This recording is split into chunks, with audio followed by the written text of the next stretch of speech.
Hello, good afternoon, and thank you again for clicking on my channel.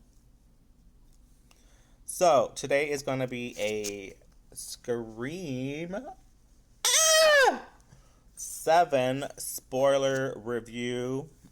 I'm wearing my Ghostface Fuck You to the Haters t shirt, bitches, as well as I have my popcorn buckets. I'm here with. Yes. Um, that's honestly not the one that I wanted. The one I wanted, only Cinemark has, and I don't go to Cinemark, or at least there's not one really close to me. So I'm not gonna travel just to go see a fucking movie. I'm not doing that. Thank you, but no thank you. Um, so spoiler review, shall we? All right, so this obviously takes place, or at least the opening takes place in Woodsboro. Not the whole movie. I'm gonna get into that. So, Michelle Randolph and Jimmy Tatro, they play boyfriend and girlfriend, right? Spicy, yes. And so they are going to like a Airbnb situation. This is where the real life murders took place. And the boyfriend, played by Jimmy, is super stoked. He's so excited while Michelle Randall's character, not quite. She's just like, why are we here? Why are we wasting good, precious money and good, precious time on said situation? Like, no, we don't want this. No. So, yeah, so the go, um, he's pumped and in a room where it is um, most of the rooms are dark because you got to turn the fucking lights on to see what's going on, right? Um, there is a ghost face in there, but it's like a motion sensor ghost face. I already done my my review and everything, so I'm not gonna like do a full deep dive into it again. But um, but this was a actually pretty cool opening sequence, and I thought it I thought it was up there, like next to like Scream 2. Maybe it might surpass Scream 2 as far as an opening. I might just put it up there. Yeah, why not? Anyway, I'm not gonna, again, gonna dive into it all over again, but they die in there, and sad, but it happened. And then it cuts to the title card, and then now we're in Pine Grove. Okay? Do you understand that? We're in Pine Grove, Indiana. This is where Sydney Prescott, aka Sydney Evans, lives with her family, Mark, Tatum, the other kids. But the other kids aren't there, they're staying with their grandmother. But now let's go back, shall we? The murders took place in Woodsboro, California. She's in Pine Grove. Letting the sink in just for a little bit, okay? Just a little. So, are you going to tell me that Ghostface himself took a plane from Woodsboro, California to Pine Grove, Indiana? That's a good. I don't know.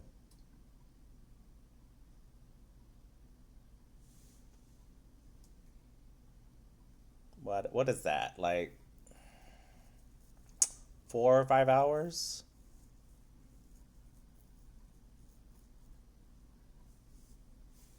Anyway, it doesn't make sense. Plot hole. Plot hole. Now, as I was going to say that I'm going to give my negatives and my positives. I still stand by my initial ranking. I do love this film. I'm sticking by the ranking that I gave it. Okay, okay. Now, cutting to Tatum is on the bed, giving it 96 style, right? And so she hears some noise outside the bedroom window. She goes to check out who it is. It's her boyfriend. It's her boyfriend, Ben. All right, so let's check out who these people are, shall we? So, obviously, Tatum is played by Isabel May. Her boyfriend is played by Sam Reckner. Some of these people I don't know who they are by any means. I don't know who Sam like Ben yeah Sam Reckner is. I don't know who Asa German is. He plays Lucas. Um, I'll get to the other people later, but yeah. Anyway, so it's definitely 96 style where Sydney she's on her computer typing away and then she hears a noise. She goes to the window and it's Billy Loomis. Almost exact premise, exact style. He gave almost the same dialogue except he used stab as a reference. Whatever, right? So, uh, Sydney, she knocks on the door and she's like, well, she enters without making sure it's okay to enter, and she's like, Tatum, she's like, can you knock? It's like I did. You didn't give me time to respond. So she's like, so Ben, how you doing over there? Of course, because she knows he's over there. Whatever, blah blah blah. And she asks, just like, why don't you like my boyfriend? Just like, it's not about liking him, it's about trust. It's about trust. Well, then why don't you trust? Like, I don't trust people as easy as you do. And you're going to learn to not trust people like that. Um, so,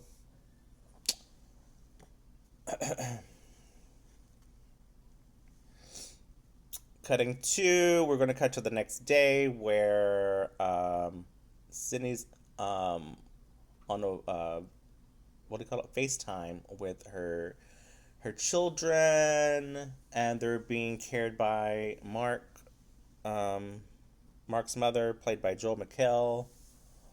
I don't know who the mother's played by, but we don't really care because it's not enough time to be invested. It's literally, I don't know, a minute or something like that. Um, but yeah. So next day, so yeah, Tatum comes in wearing the exact same jacket that Sydney wore in Scream 2. She's like looking at it like what are you doing with it on? And she's like, what's wrong with you? She's like, it just caught me by surprise. She's like, where did you find that? She's like, what's up in the attic? Um, she's like, what do you just take things that don't belong to you? Like, oh my god, is it a problem? So she takes it off. It's like no, like, it just caught me by surprise. She's like, you can wear it if you want to wear it, right? So again, like without getting any further than that. She ends up wearing it. She meets her friends outside, and they're about to go um, to theater to do the rehearsal.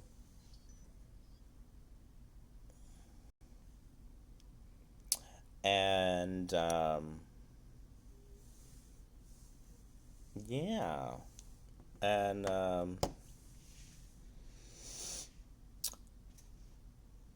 so after that, then Sydney is on her way to her coffee shop that she owns, and she gets a phone call by none other than Ghostface, giving the whole little song and dance routine. She's like, "Oh, how you been, Sydney? You miss me?" She's like, "Oh, where you been? Where you been hiding?" "Oh, I'm not hiding, Sydney. I'm actually right outside where your daughter is." She's like, "What?" And so she gets like another call, but it's voice time, I mean, FaceTime, and and it ends up being Stu Macher. And like the way he looked, some people like complain about that. I actually thought it was pretty cool. I mean, yes, it's AI, but the whole thing is like trying to envision like, what he would look like today, especially if a TV fell on his face, he got electrocuted. What would that look like? So he has a few scars and whatnot down his face and everything like that, and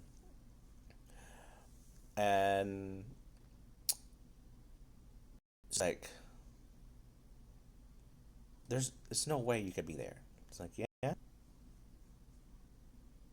I'm literally outside. You see me here. She's like, that she's like, oh my god. So there's like she hangs up and she calls her husband. It's like, meet me at the theater. Uh, there's a murder happening, and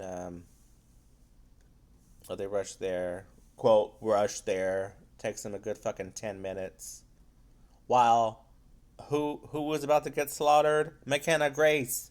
McKenna Grace's character is getting fucking slaughtered to death, and no one seems to care. It's like, where is everybody else? How big is this theater where you can hear someone getting slaughtered? You know what I'm saying?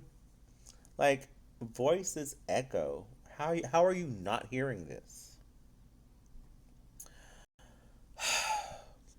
Again, I had few, few little flaws in this film.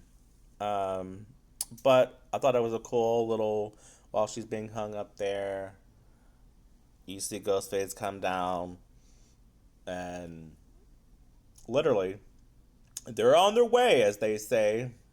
How fucking much time does it take in a small town to get there? There's like it couldn't take no longer than 5 minutes.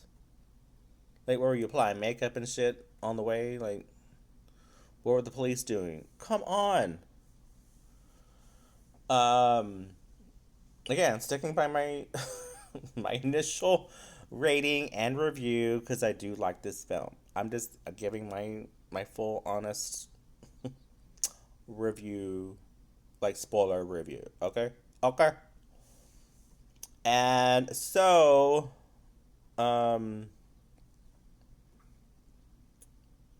that happens, and he's coming down. She's just like kind of like going back and forth. And so he cuts her here, cuts her there, and all of a sudden while she's down enough, and just like from like groin to sternal, like old school style. But she's hanging. She is literally hanging, and then guts just down at the ground. Thought that was just awesome. So, um, they finally get there. What took them so long? I don't know. But now they're holding everybody there to like question them, and Tatum wants to stay with the board. She's like, no, let's go. And so um, the police doesn't seem to, it doesn't take them long to get back to her house. Apparently, they do a sweep of the house, and the only place they don't check is the attic. Great job, police. Good job. Thumbs up. Ghostface has been hiding in the attic the whole fucking time. The whole time. The whole time. So while they're getting their stuff, she's telling Tatum's like, "Oh, get your to-go bag ready." She's like, "I already put it up." What do you mean you put it up? It's to be ready to go. It's the whole fucking point to have a fucking to-go bag. So she's irritated with her. She's like, "Come on, get your stuff. Come on." And she's like, well, "Come on, you got five, and you're ready to go." She's like, "You're not coming with us." Like, no, I gotta stick around and see what fucking asshole's doing this. And yeah, and so while she's getting her stuff and Mark is doing whatever he's doing, you seeing lights being turned off, and they're like, oh, Tatum, and that's when Mark has a little tussle with Ghostface. Then Sydney and Tatum get into their panic room. Tatum is unaware of the panic room. Then they're squeezing through the walls, and then Ghostface hears him. That's when he starts stabbing with the knife into the wall, you know. And yeah, pretty awesome. That was like what a awesome scene that was. Um, then eventually they get out. Excuse me. Um, and as soon as they get out, you see Ghostface come out, and Ghostface is attacking um, Mark, and then Sidney comes after Ghostface with the mailbox. Then eventually Ghostface flies into the street, and then he gets ran over by a vehicle. And then who gets out of the vehicle? Gail fucking Weathers. Yeah, Gail. Woo! And who else is in the car? Chad and Mindy Meeks, played none other by Jasmine Savoy Brown and Mason Gooding. Um, was it awesome to see them? Yes. Were they needed? I don't think so. I'm really trying to figure out, as I watched this film twice already, twice, like they just felt like they were threw in there. It didn't seem like they were needed, like at all, at all. But the reason why they're there is to study Gail Weathers, to be molded and all that kind of stuff, you know. Yes. So like Mason is like the camera guy, and Mindy is, I don't know, tech person. I don't know what the fuck she does. And yeah. Um, so Gal was about to go inside Sydney's house while the neighbors, Jessica and what is his name? Jessica's son. Let's see, Lucas. Lucas is like, oh my God, it's Gail Weathers. He's like, yeah. And who are you? Oh, sorry, like we're the neighbors. I'm Jessica. This is my son Lucas. Okay. What the fuck do you want? I love Gail Weathers. I really do. She's like, oh, like I, like you were there in New York. Uh, I saw the documentary on that. So glad that you made it out. Yeah. So you like horror films, huh? So you like all the stab movies? Lucas. And they're just like, what are you doing with my son? Oh, just seeing who should I be interrogating. And then she goes in Sydney's house, and they're talking about like what to do next. And Sydney's like, "What do you mean? Like, I got to get my family out of here." She's like, "You know he's coming back, right? Like, he's not done." I know. That's the whole point of getting out. And so they eventually get a call again from Ghostface, aka Stu Macher. And then she's like, "That was fucking weird." She's like, "You're right." So Pine Grove um, Sanitarium is about like a 30-minute drive. There you are. I knew you were in there somewhere. And so they do a little road trip. And of course, there's the 7 p.m. curfew. And just like 96, it does like a little throwback. And they're playing like the same song, right, what is it? Right handed man? Something like that. Oh, red hat, right? Oh my god. I can't get the fucking song right. Red, right hand, red. That's it. That's it. That's the sound. That's the song. So they play the same song as they did in '96, and they have a curfew and all that, because it's a small town, you know. And yeah, so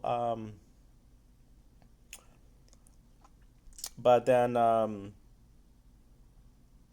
the twins are talking to Tatum, and she's like, "So how well do you know your friend group?" She's like, "Why do you ask?" Like, it's always someone that you know. Like, yeah, but it can't be my boyfriend. Yeah, the boyfriend is a little too obvious. She's like, where can we gather? She's like, I don't know. It's like curfew. Curfew's at 7. What do you mean?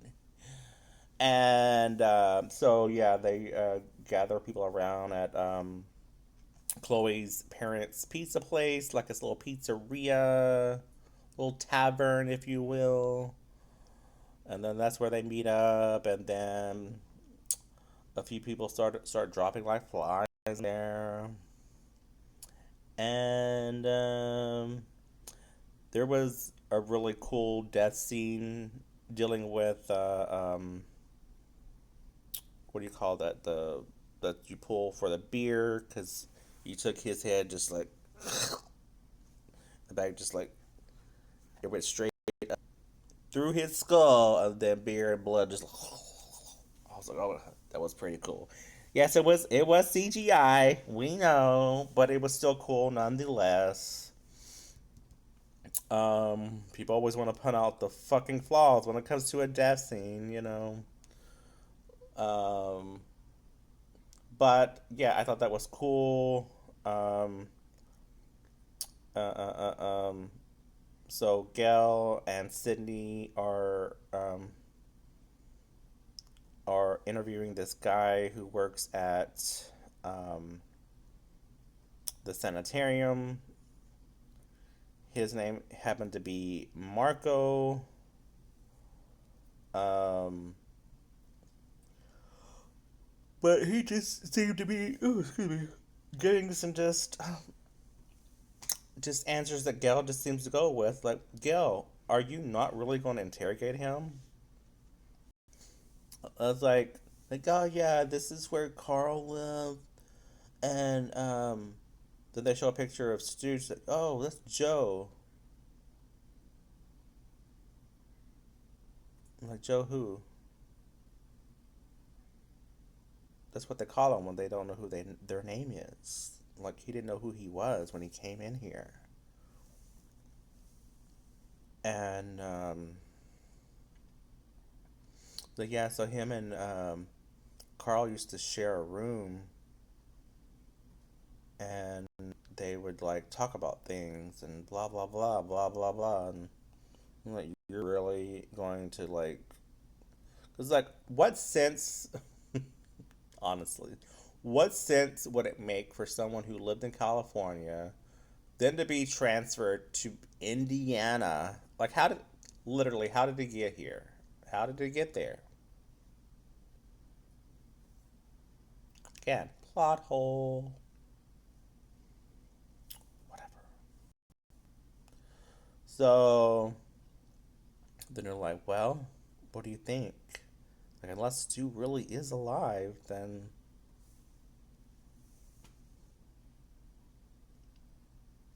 So they eventually get back to I was about to say Woodsboro, back to town, and uh,